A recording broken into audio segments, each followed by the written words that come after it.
everyone. Just gonna get set up here.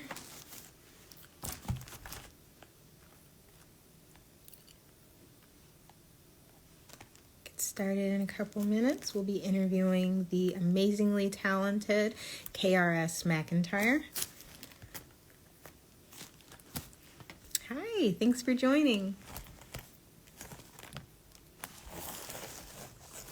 Getting started very shortly.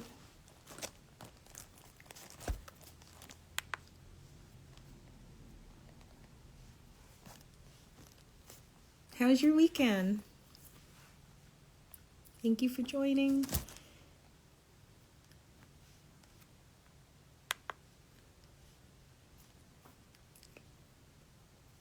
Getting started very shortly.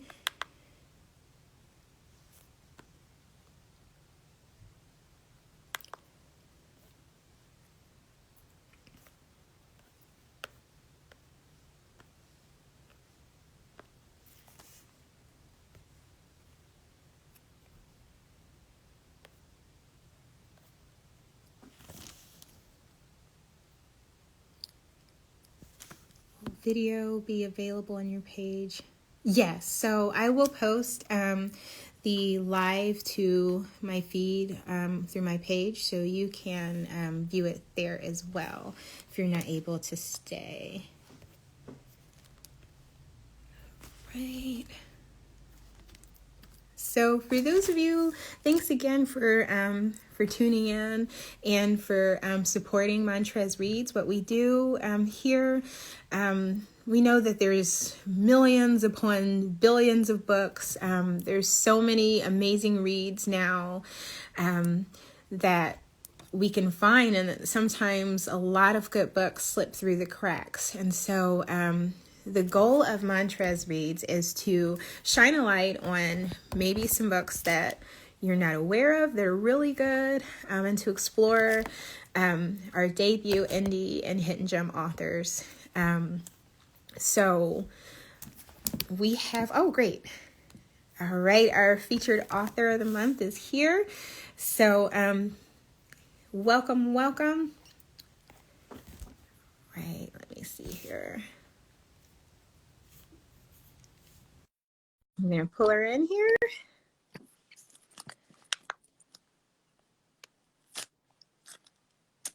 Okay. Hello. Hello. How are you?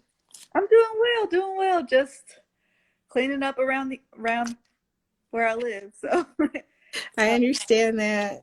yeah. Really understand that. So welcome to Montrez Reads. Thank you for being our featured author of the month.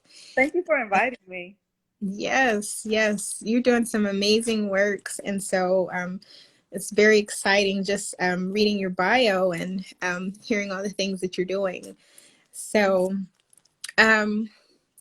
let's get started. So I'm having a little glitch here with my notes. So Oh. I apologize. Technology sometimes. Yep, technology. So, okay.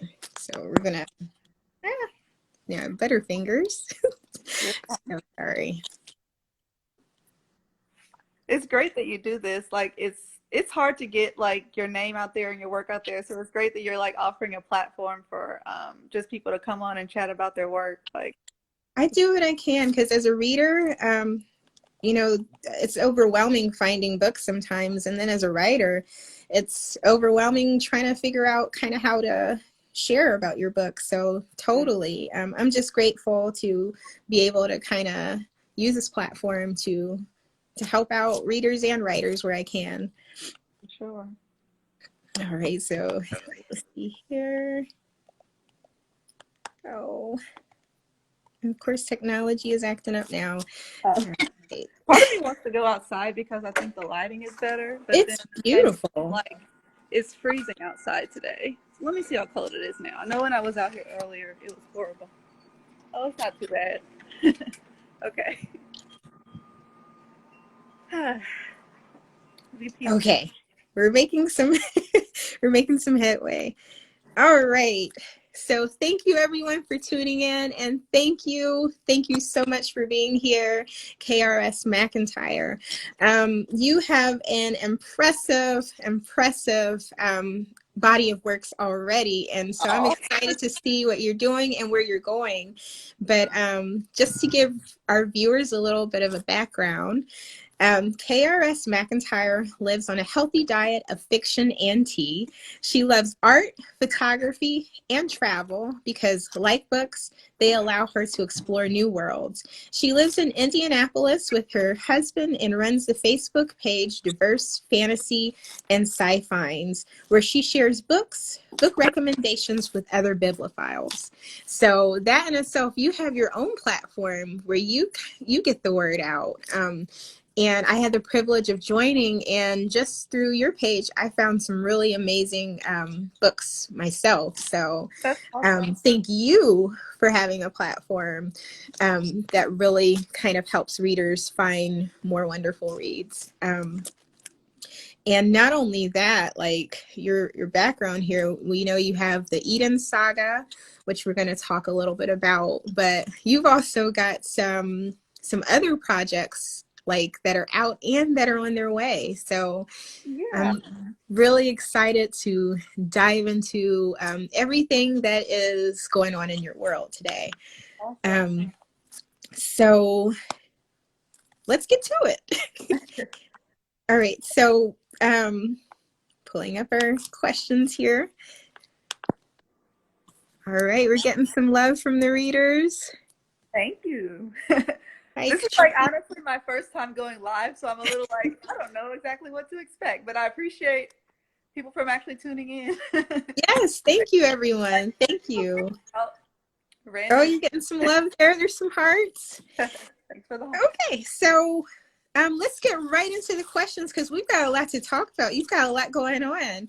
So, so you have a Facebook group, and I briefly mentioned that where you recommend diverse reads. But can you tell us some of your favorite authors and what you're currently reading?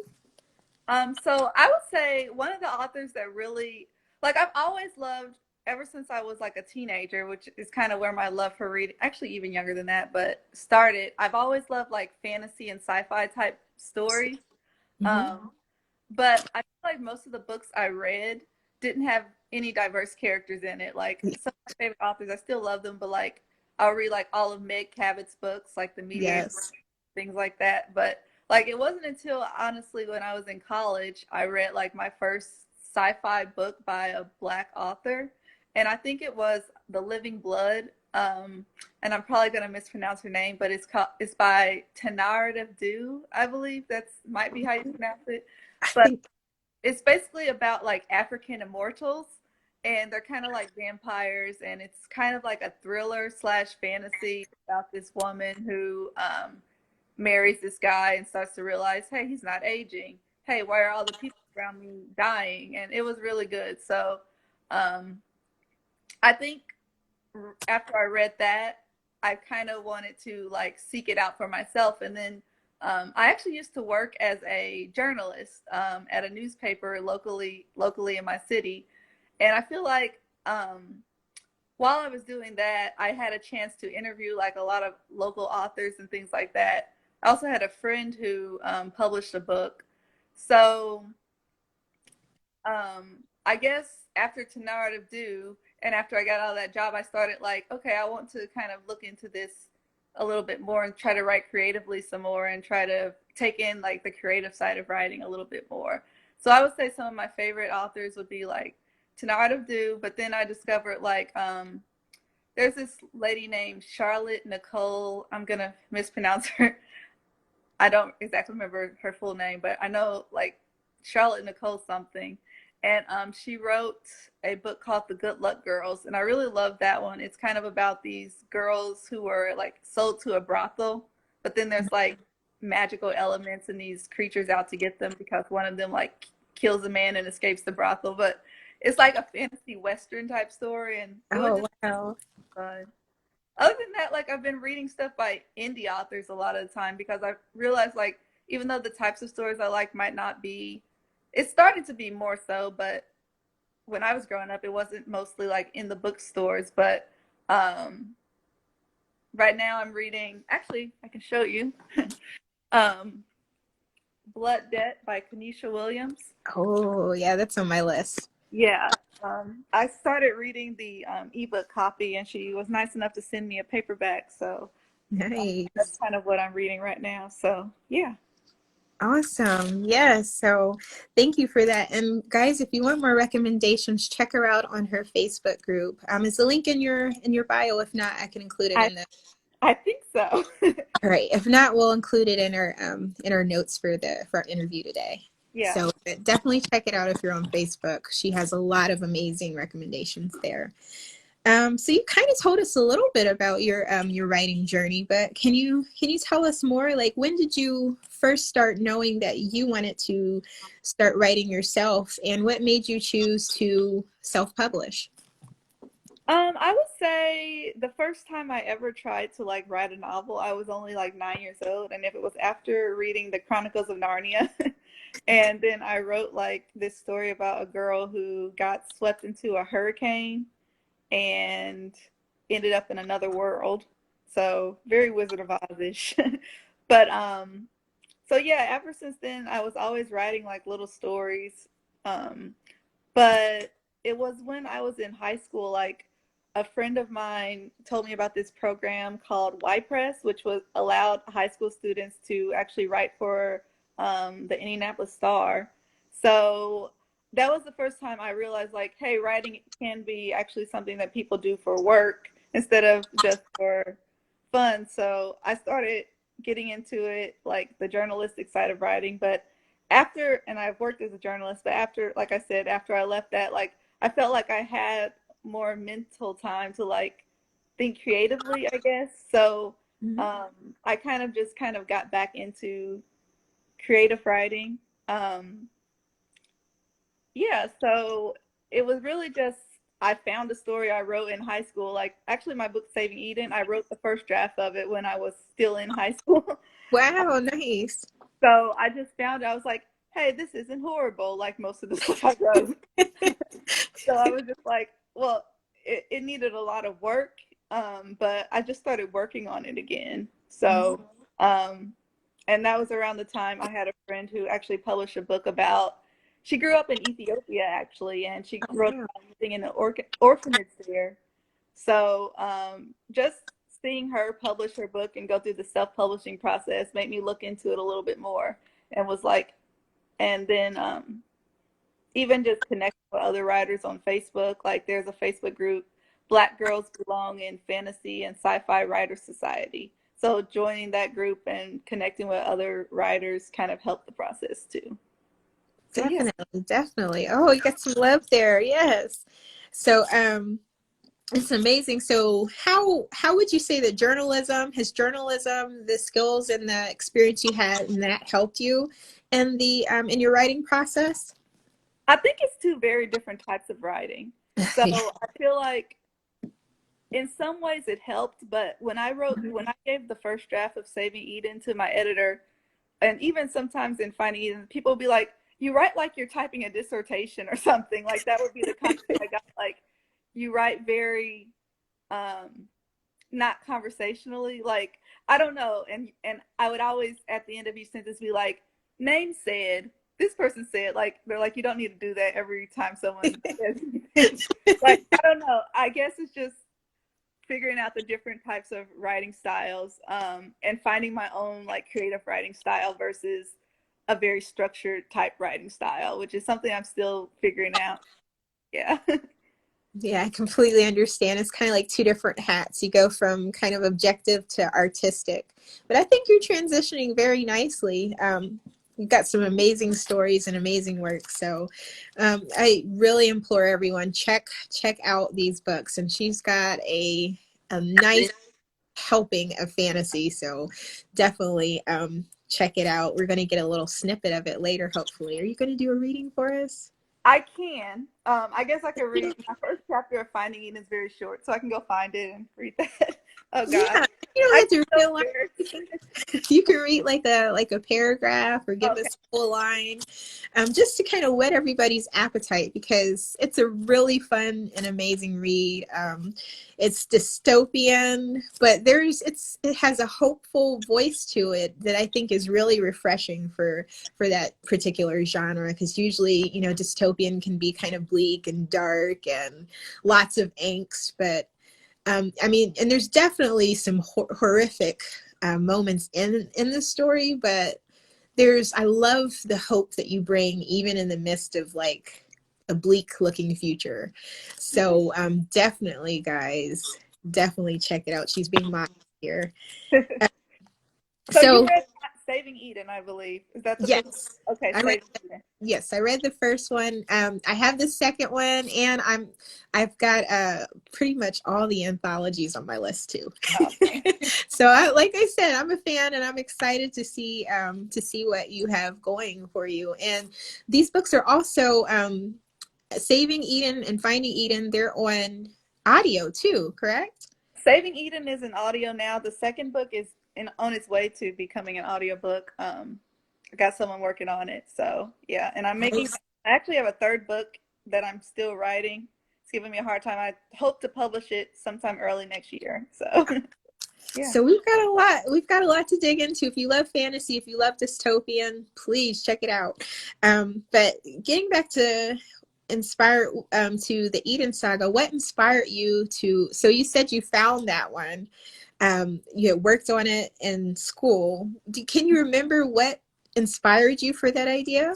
Okay, so it's the most random, weird thing that inspired it. But okay, so in my high school, sometimes when they didn't have anything for us to do in gym class, we would do like play Dance Dance Revolution. And there's a song and a music video on Dance Dance Revolution that basically inspired the story.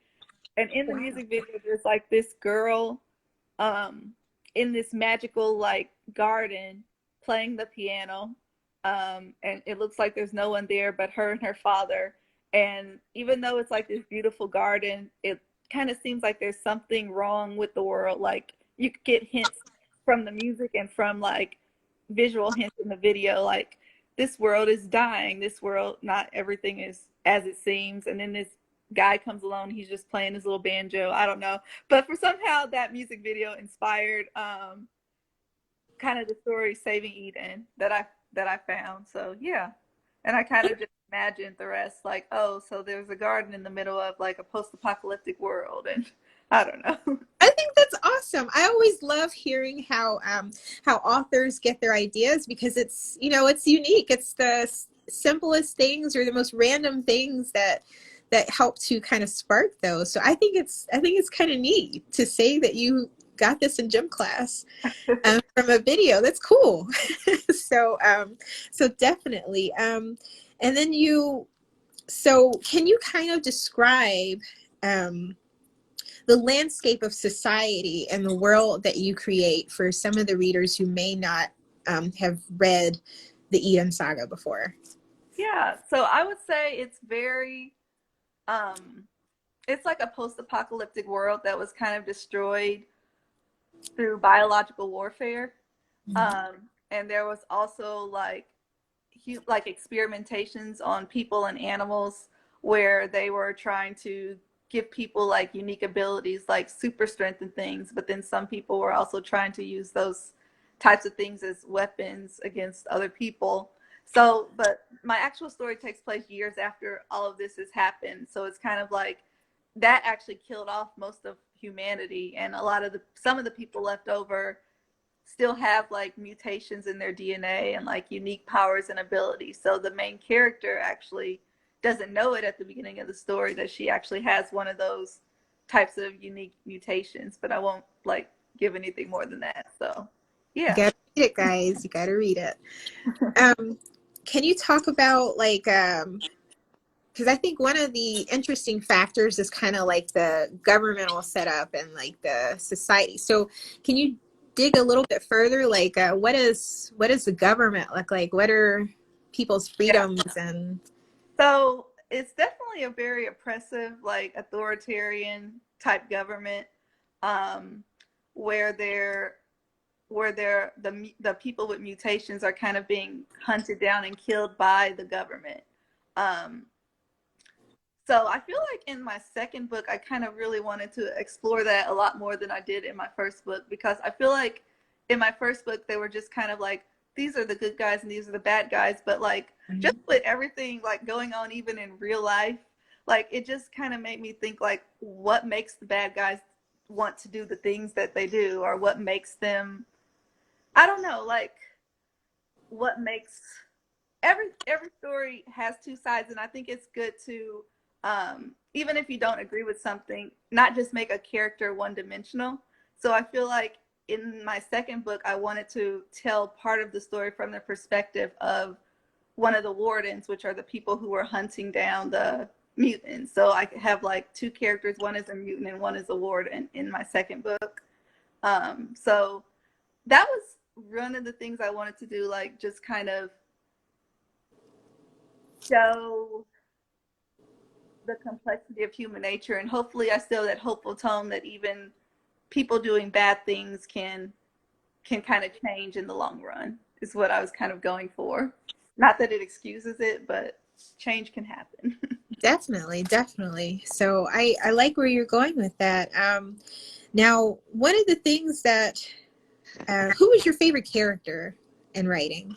To write, honestly, I think my favorite character to write, I really like Angela, just because she was like the first character I wrote. But I also really liked writing Adam, which is a character from my second book, Finding Eden, just because it was fun to go deeper into the opposite viewpoint of all the other characters that I've written about, and just be like, why is this person like this? What is this person's backstory? So it was fun to write Adam, even though Angela, I would say, is my favorite character. Definitely, definitely. And is Adam the so Adam's the protagonist for the second book, or one of the main One characters? of the characters for the second book, yes. Right, definitely. And so now I want to kind of go back to the first book, because this was a jarring, I think, as a reader, it was one of the first moments of horror for me Oh, in a reading. And that was when and you don't mind me going into the one question, right, with the literacy. go for it.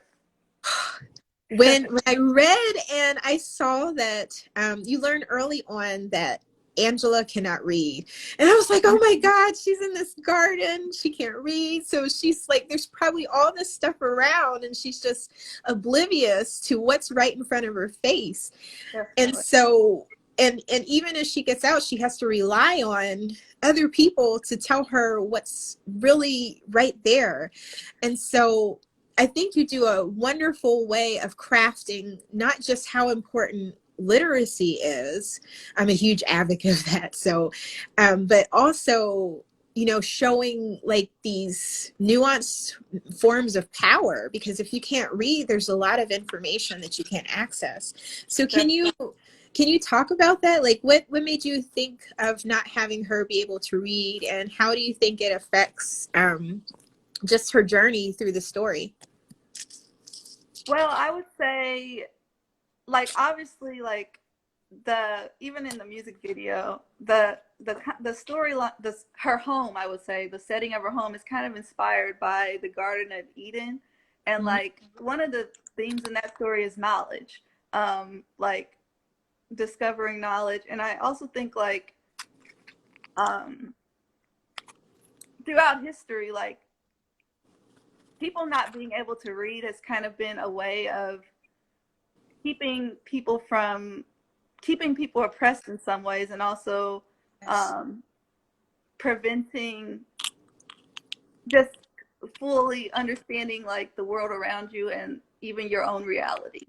Mhm. So I feel like, not that I think Nathan, her father, was trying to um, I think in his mind he was protecting her, but I definitely think that I kind of wanted to show like the importance of knowledge when it comes to like self-discovery.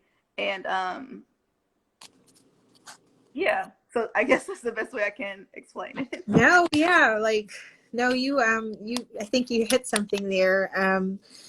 there's just so much that she just, and on one hand you can see, you know, like how her father wants to protect her and keep her safe, but on the other hand it's almost like a smothering. He's not, you know, she's not able to grow, or like you said, to discover who she is, or you know, even on a deeper level, you know, how much she can actually influence or bring change or interact with the world. She's not, kind of not living, not really. So I think you do a really good job of, even, I know you talked about the second book showing complexities, but that was, I think that was well written, how you kind of orchestrated that and showed how important those dynamics are by not allowing her to have that.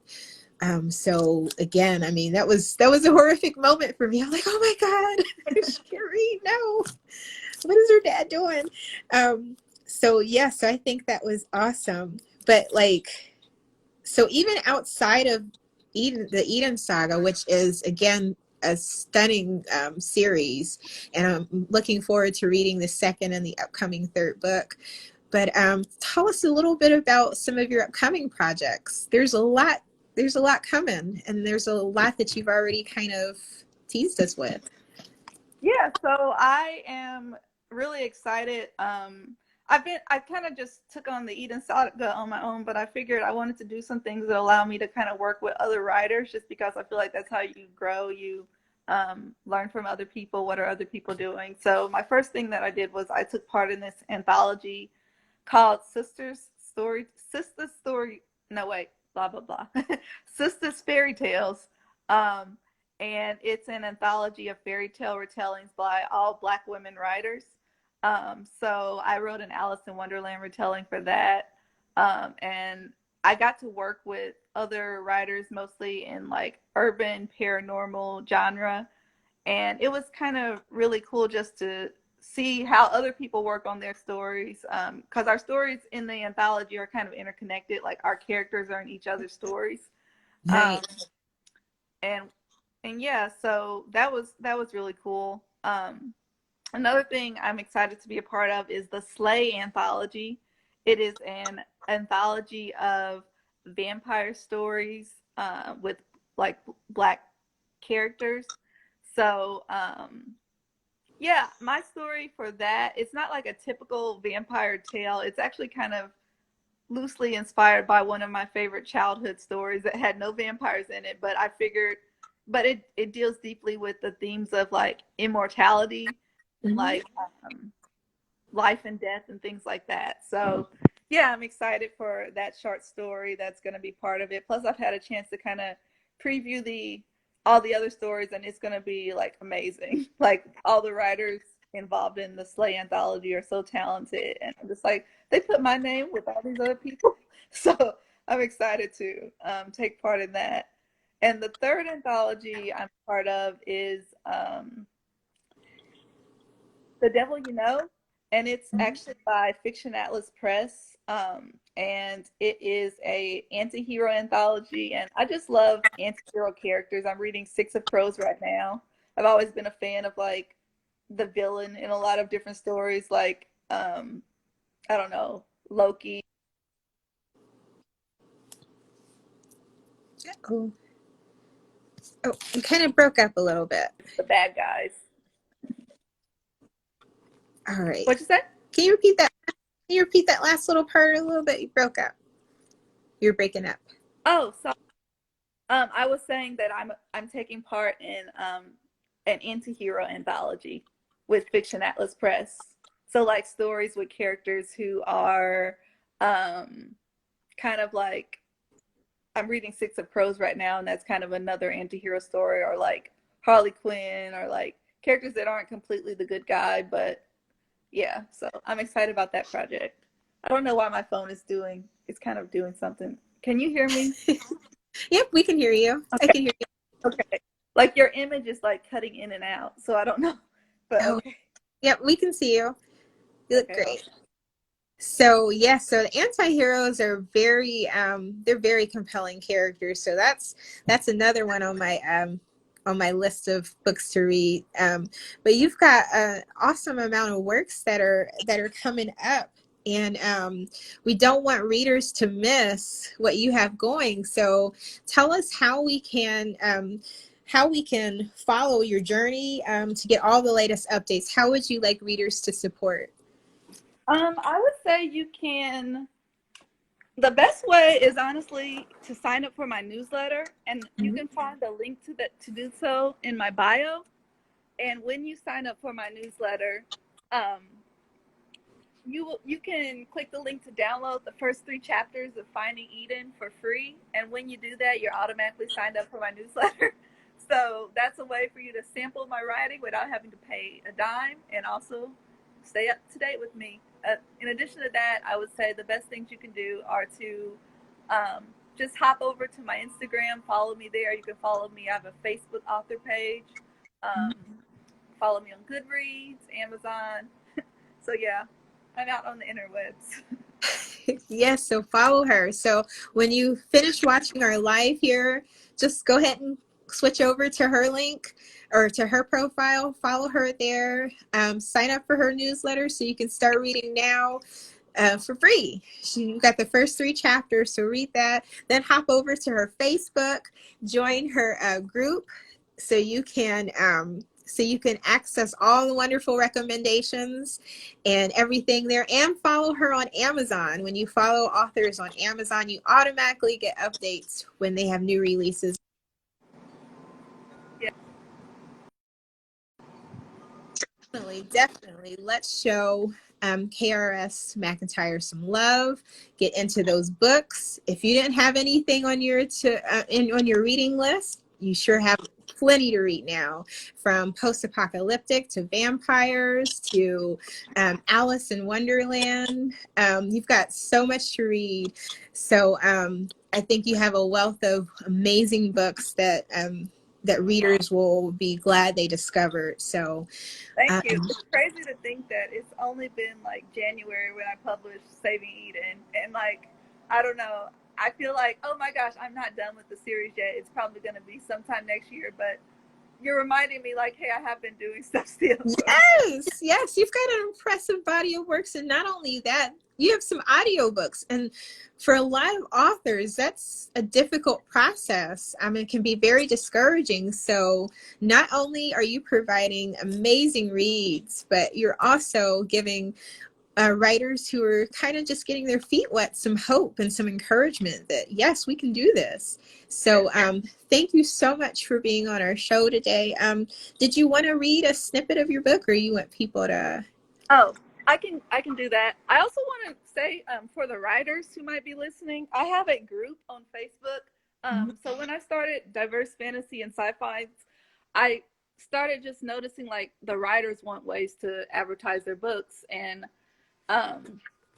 I started a group called Diverse Fantasy and Sci-Fi's Marketing Group, where we just kind of talk about ways to market our books, talk about what's working for us and what's not working, and it's all people who write books with people of color in the story, or people with disabilities, or LGBTQ characters and things like that. So it's stories that might be a little bit harder to reach people with a lot of the times in traditional like advertising type ways. So yeah, if any authors are listening, feel free to find that group on Facebook and join. And we also did some like group promos together and things like that. So yeah. Nice. So guys, hop on this.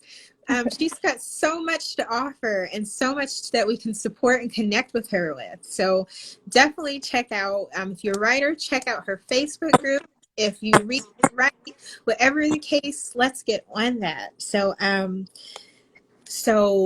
while she's getting the book, you can always hop over. Do you have your book on you now? I do. I got it. Great.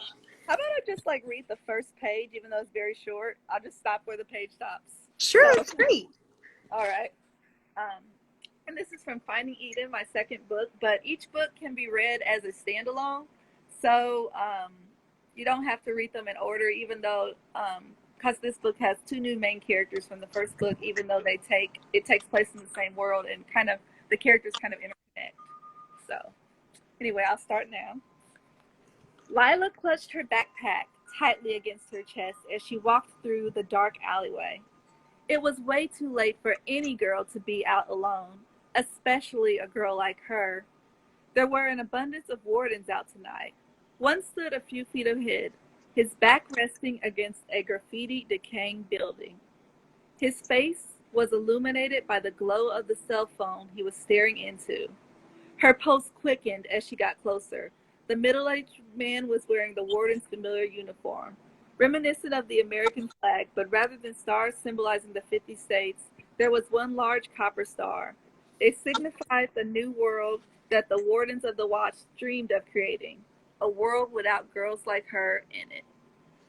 That's the end of the first page. Wow. Yes, so guys, get on this. Get on this. So you've got so many good words for us to read, so many good stories, and so many amazing services for readers and writers. So thank you so much for taking your precious time to be on this platform to share with us what you have. And thank you so much for inviting me. This is my first time doing like any type of live interview, so I appreciate you reaching out to me.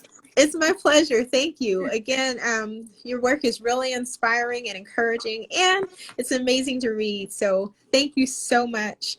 And thank you to everybody who's tuned in did anyone have any questions? I don't want to not leave an opportunity. If not, definitely connect with KRS and show some love, read some books, and just enjoy, because she's got an amazing platform here on Instagram and on Facebook, and her books are amazing. So connect, share, like, recommend it to your libraries, recommend it to bookstores, recommend to your friends, post it on your platforms. Let's get the word out, okay, about the Eden Saga and the anthologies and everything else amazing that she has coming down the pipeline, okay? You don't want to miss it. And we're just so excited to have you with us today. So excited to see where your journey's going. And we look forward to reading and hearing more from you. All right, So thank you so much for being here. All right. Enjoy the rest of your weekend. You too. Happy weekend. Okay. Bye. Right. That was the amazing KRS McEntire. So check out her work. Support her, recommend, read, leave reviews, follow her on Facebook, follow her on Instagram, check out everything that she's got going. So some amazing things. Just some quick announcements for Montrez Reads as a whole. Next month will be the last live feature I do for the year, but we'll be coming back full force in January. The program will be from January to October. Each year. So we'll have 10 featured authors, and then we'll take off November and December for just to kind of get things ready for the next year. With my writing schedule and some other projects I've got going on, winter is going to be a little difficult to do the lives and to coordinate that. But I do have some more things in the works where we can connect more and celebrate our featured authors throughout the year. So please stay tuned. If you're enjoying the Montrez Reads, if you like the live interviews, if you like the features, if you like the authors, let me know. And if you have recommendations, I want to hear too. What you would like to see on our show. So thank you for tuning in. I hope to see you next month for our last featured author of the year. But stay tuned. Again, I've got some exciting things in the work. It's not just going to be, you're not just going to not hear from me in November and December. But thank you for tuning in. Thank you for your support. And happy reading.